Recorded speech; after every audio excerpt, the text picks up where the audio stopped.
Ito po yung version namin ng sizzling flaming chicken na napakasarap ang ulam, pwede din pampulutan. Kayo na ang bahala. Para nga po sa ating flaming chicken, ito po yung manok na gagamitin ko.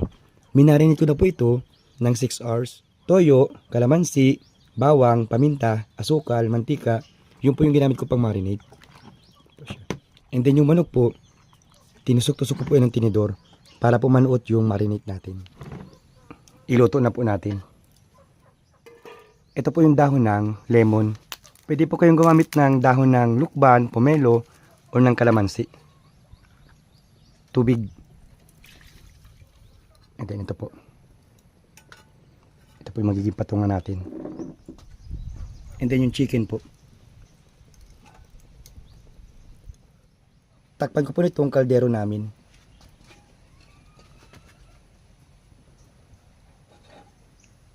Ganun lang po.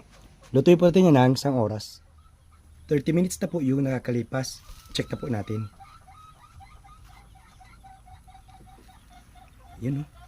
Ganda po ng kulay na. Punasan po natin itong marinade.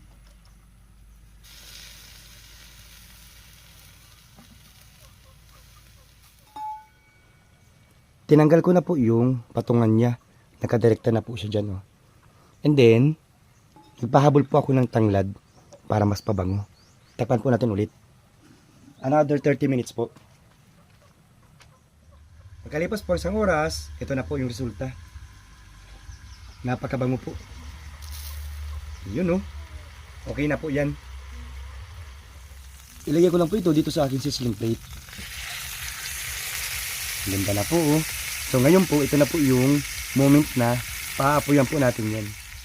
Ito na po.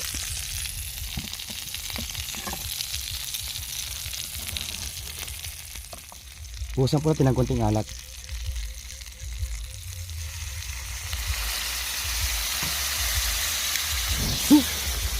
Oh, nag-aapoy. Yan na po yung aming flaming chicken.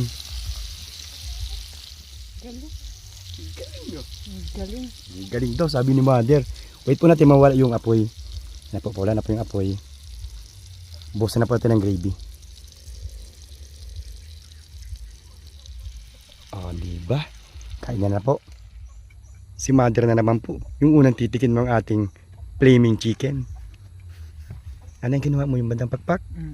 Yun. Tiban mo na. Gravy. Init. Juicy. Panalo no? Lambot. Yun po yung aming version ng flaming chicken. Yun lang po. Salamat po.